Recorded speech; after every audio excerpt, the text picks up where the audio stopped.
Hello and welcome to this special Thanksgiving edition of Future of XYZ. Thrilled to have two guests with us this week talking about the future of children's books. Kelly Ann Manuel is a children's author. She's published 31 children's books under 4 different series, which is a fascinating model. And Stephen Joseph was an attorney turned children's and adult book author with crazy titles like Snoodles, Cadoodles, Poodles, and most importantly, cranky superpowers. Thank you both for joining us on Future of XYZ. Thanks for having me. Thanks. This is fantastic. So excited to be here. Thank you. Well, I'm going to dive right in because as all of our listeners and viewers know, we don't have a huge amount of time. And this is a big topic. And it's an exciting, happy topic in a world that is not always so exciting and happy these days. So you guys get to bring some joy in right before the Thanksgiving holiday here in America and just before the holidays in general around the world. So let's talk about what children's books mean. I mean, there's a definition that's pretty obvious. It's a book for children. But through each of your lenses, how do you define it? And Kellyanne, I'll launch it to you first. Well, sure. I initially and immediately go back to my own childhood and the books that I read and the stories and what they did for me and for my imagination. And they were integral, including the library. I used to be taken to the library for story time. And those stories are woven into the fabric of my being. So when I think of stories today for children, I want the same thing for them.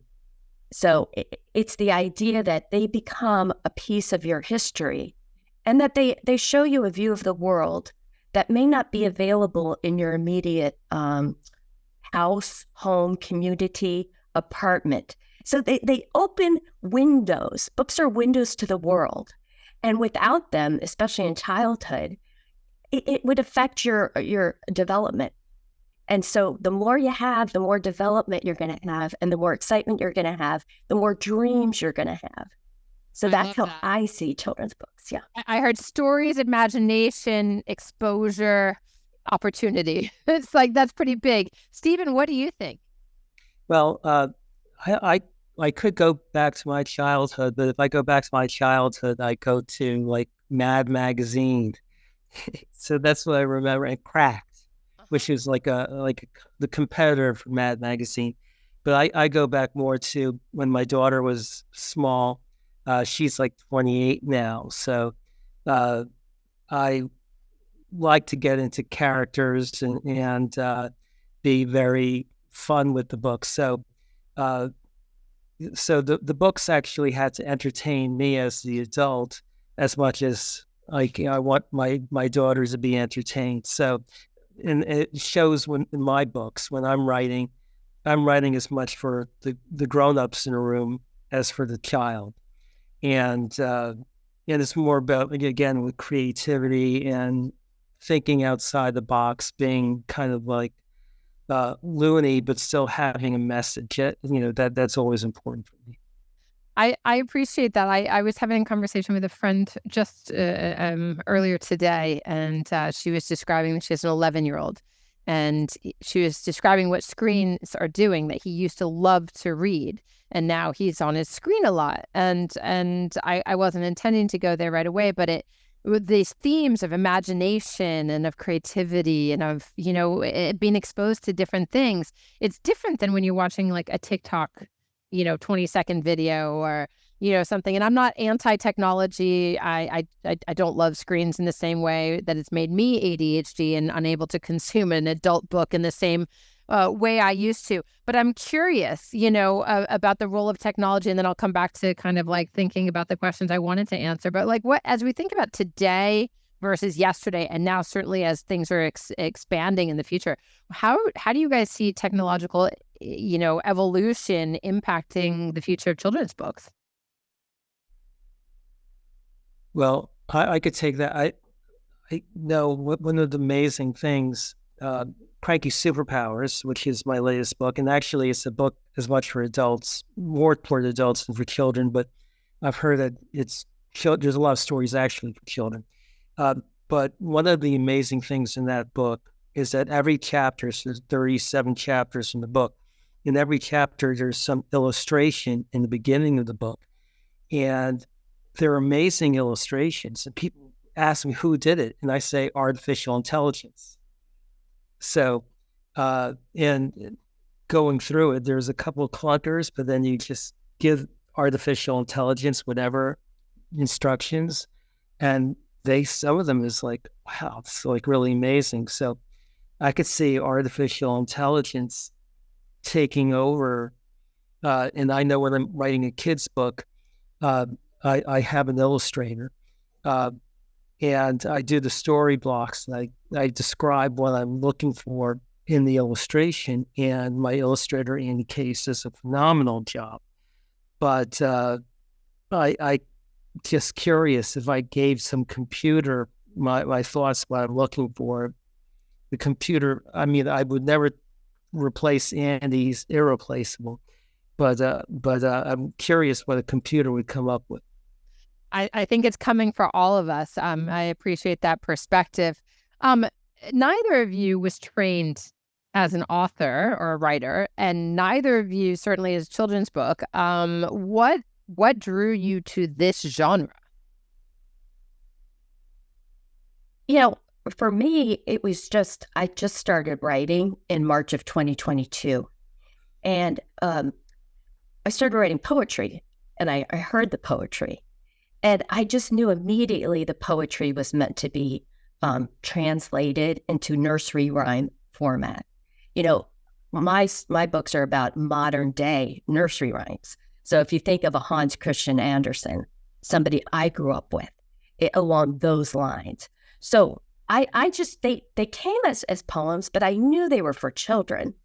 And I did work with children in the preschool arena in teaching and in administration. So I did have a piece of my background that does align really well. But I had no intention of it. It just really presented itself. I say I heard the call and I answered it, and I just knew these stories were important, and that the timing was important, and that rhyming.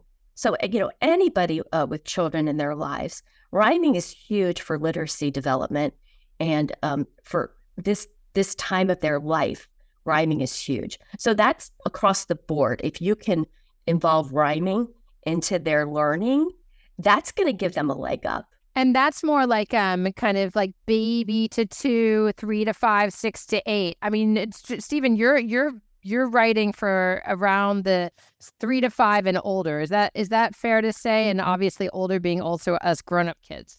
Actually, yeah, no, my book's more like 6 to 10 to 12 to 99. Yeah. So, yeah, and I appreciate what Kellyanne said. I know as a kid, I loved rhyming books. I loved the words rhyme. I loved to play with the words, and it takes you into a whole world. And when you're reading a rhyming book, you kind of listen. You want to listen. You listen inside your head, even if you read it to yourself. If you read it out loud, there's glee, there's joy. Just hearing the rhymes, having fun with it, and it paints a picture more so than if just telling a story. So I love the rhyme. I mean, there's rhymes in my books. Every snoodles, canoodles, poodles. So. Yeah, and as you said, it makes it fun for the adults. Also engages the adults who are reading to the kids. Also, that's right. And I again, like I'm like Kellyanne. I'm an attorney. I still am. I have my day job. So I wasn't planning on writing a children's book. It was all by accident, and it just so happened I was in Rome with my wife in the Airbnb. And with the electricity went out just as she was dyeing her hair, and black dye went into her eye, and she was a little cranky. And I said she was like a Tyrannosaurus, and I used the word saurus, which is the Yiddish word for problems, saurus. And I said that's how probably all the dinosaurs died. There was this one little dinosaur who kept cranking out her saurus, so all the other dinosaurs couldn't take it anymore. They all dropped dead. So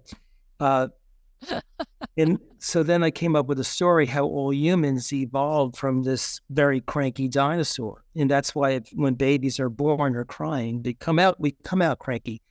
And I started on this cranky theme. So there's, adults getting cranky, children getting cranky. So it's every time I think I'm tapped out in the cranky genre, there's more things that come out of that. And it's fun. I love that. I mean, it's quite fun. I mean, I can just imagine the conversation that happened. I mean, there's something very much about in children's books that we see ourselves as adults, or we have to, or we want to have the fun that we maybe had as kids, that inner child kind of development. But I'm hearing kind of what makes a successful children's book it ultimately is entertainment, right? And so that's the illustrations, that's more and more interactivity, the graphic novels, the whatever, certainly the unique voice that both of you guys have. And I think all successful children's books authors bring to the table. As we think about other trends though, because I feel like, especially it's interesting, both of you are relatively new authors. There are books, by people who stand the test of time, Cow Jumped Over the Moon, storylines. And as you mentioned, Hans Christian Andersen and, Dr. Seuss, there are a number, right? But there are also a lot of you who are writing books, and it is actually a surprisingly fast growing segment of the market with CAGR that's, just surprised me as I was researching this. What do you attribute that to? Again, in competition for so many other forms of entertainment, what do you each of you guys think is driving growth in the children's literature category? I'll go on and say the connectedness. Children's books bring connectedness that the child desires, that the caregiver desires, that the family member desires. So I believe because it's physical, and living and breathing, in my opinion. So it's a connector.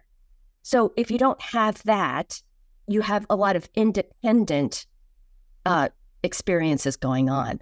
So the book is the bridge.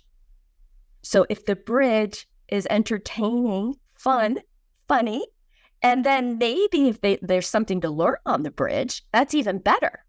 But the bridge itself is the thing that I believe we are wanting, and that is always going to be a draw and a successful item to want for, whether you're the youngster, whether you're the teenager, whether you're the adult or the grandparent, any age.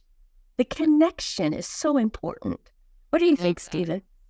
Well, I agree. I think there's a connection, and I think there's a difference between what you might see on the screen and or what you see on your computer, that sort of thing, where there's something detached about it. And when you have the physical book, and I know with my book, I have a lot of fun characters. It's almost like a level when you could hold the book. Like I have the book.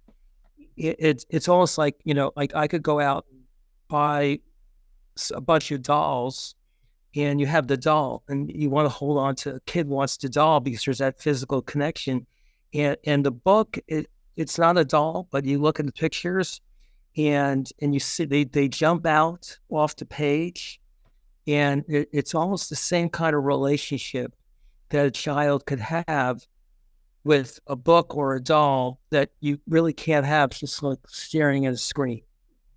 And what about, I'm just going to push on this because I know audiobooks are a huge growing segment in adult literature, but also in kids literature, because busy parents can avoid the screen but still have their kid reading. And obviously there's some kids who have learning disabilities where they take it in orally, through acoustically better.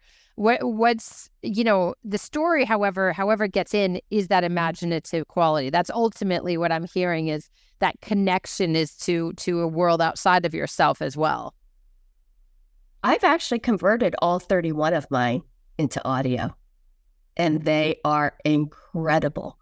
So the idea is driving for a holiday visit, right? You can play one of the audiobooks. And then I do really in-depth synopsises. So you can discuss it. The whole idea is to discuss what's being read and what's funny and, what's ironic, right? Is how we both write. There's humor, there's irony, there's satire, and it's meant to be a leap pad for discussion. So if you're in the car, some people can't even read, they get cart, whatever.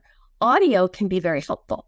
And, there's children that's really how they process is through audio. So I do think it's important to have the option, if you can, of both, plus the theater of it is truly incredible.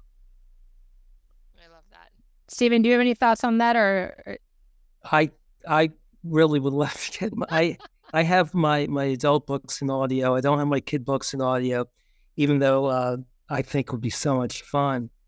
And I actually was on a recent podcast just the other day and she knows my voice, where she's like, oh, you should do like the audio with the different characters. I actually hired somebody else to do my audio for the adult books, and he did a great job, but there's so many characters that lives inside me. Exactly. Maybe I should have done it. And I think that's something that's so fascinating. You just mentioned characters and just sparked something for me. As a kid, I mean, forget even as a kid, as a grown-up, when the Harry Potter books came out, to me, this was the most remarkable gift of imagination. And when the first movie came out, I really resisted seeing it because I knew it would change everything. And when I went, I had the opportunity to go to the New York premiere with my former boss's daughter. And it was so fun to go. But I mean, I was saying Hermione and it was Hermione, and Quidditch was something totally different in my brain. And you never get back to what you had in your own imagination once someone's told you what it's supposed to look like. And I don't have the same feeling with audio. It's just, it's, as you guys said, it's a production, it's fun. And Stephen, I can totally imagine all the different characters, that live, as you say, inside of you, and getting them out is such a fun exercise. So it is a very, I think it's quite a different thing. But that's a personal feeling. As we look at like trends, let's just call it, like, what are your editors, your publishers, your readers demanding? Like, what are the things that are changing that you think in the next, has happened quickly and over the next 5 to 10 years are going to continue to evolve as far as content within the books, the stories themselves?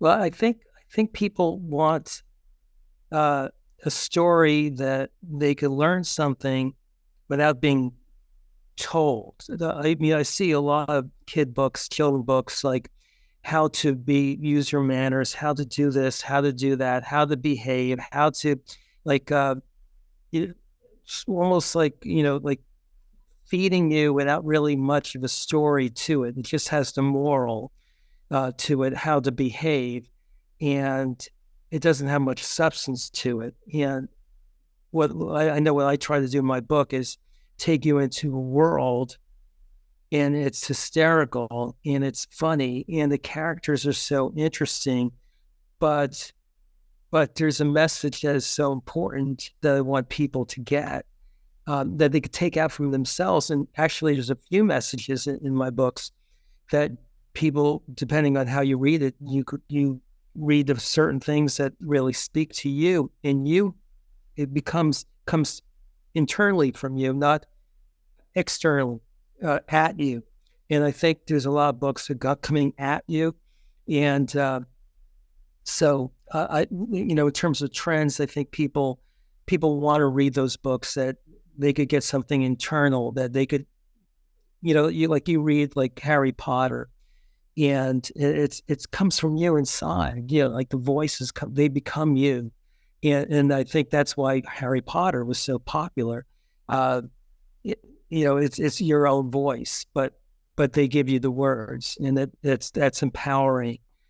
So that kind of book, I think, is what people like to see. Kellyanne, what do you think? I would definitely agree with everything that was just said. And, I would just add a lot, I feel, writing from the voice of the inner child to the child is what is needed and is what is being responded to, as opposed to the adult. I think Stephen and I both operate from this inner child space, or inner teen, or young adult. And when you write from that draws the reader in, and they can relate, and it resonates. And it's just like a Harry Potter book. It talks through the inner child. So I think that's gigantic when it comes to and then permission, so much about permission to emote, permission to feel a certain way without being, like Stephen said, without being told, right? You can bring up topics in gentle ways without telling the child. Yeah. I think what you both are saying is something about, and I think it's true, the best children's books reflect what's happening in society and culture, and help kids to some degree make sense of it, right? Without, again, preaching or dictating. So, I certainly recognize growing themes of, diversity, equity, inclusion. So people that you don't necessarily see, right? Like that authenticity of the storytelling of, I worked on a big media project last year, and it's talking about representation in front of and behind the camera, right? And I think this is coming up in kids' books, as is social justice and sustainability, and these themes that are much more meaningful to bigger society. But Stephen, as you said, without preaching, hopefully. Are you guys feeling pressure on that front to make sure that there are educational, whether it's STEM, whether it's mental health and wellness aspects, or do you think that there's still this inner child, just straight up, empathy, fun that there's room for in this space? There's room for empathy and fun, and I know when I write, I really want to have a message too in there.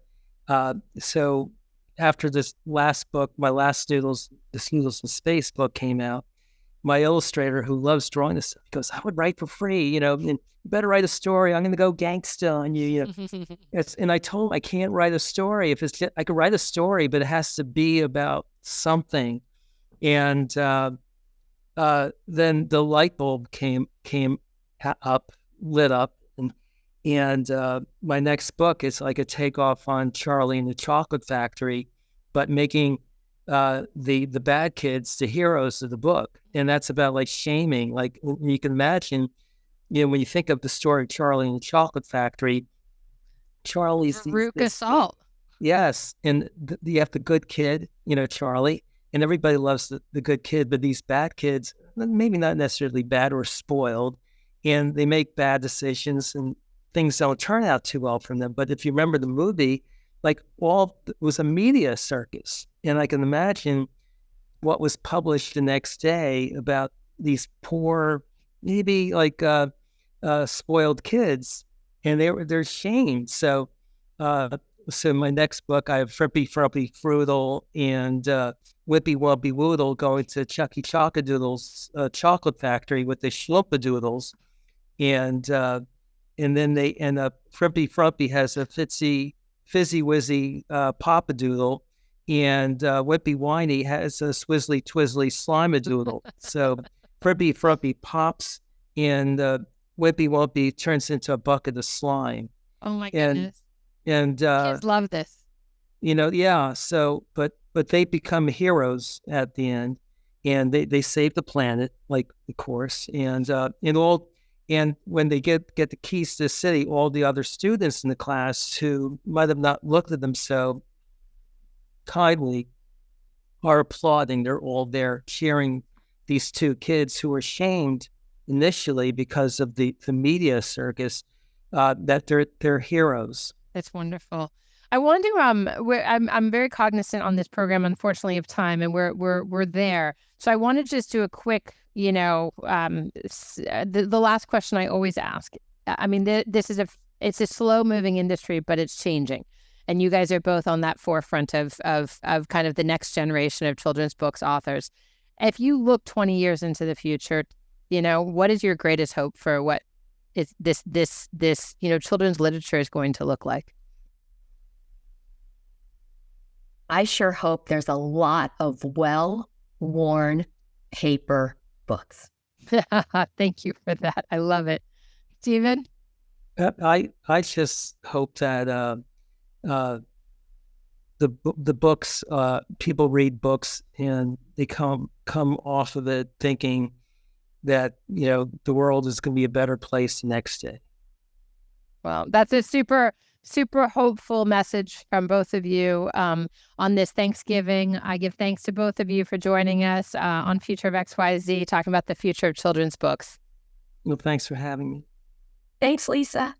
For everyone watching, you should know that you can listen anywhere you get your favorite podcasts. And if you're listening already, you can watch on YouTube at www.ripbs.org/XYZ. That's Rhode Island PBS's homepage.